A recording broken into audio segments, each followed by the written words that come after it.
everybody, it's Miss Amber and welcome to our STEAM challenge. Today we're going to try to inflate a balloon using baking soda and vinegar. When baking soda and vinegar are combined, it creates a gas called carbon dioxide, and this should cause our balloon to inflate. Let's get started. So the first thing you do is take some vinegar and pour it into a bottle. I'm pouring in about 1/4 of a cup. Then I filled a balloon with a little bit of baking soda and then put it on the bottle.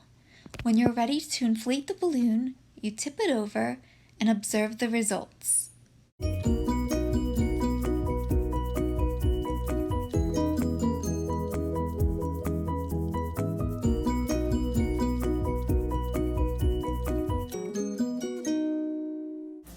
I hope you guys had fun with our STEAM challenge today, and I'll see you next time. Have a great week!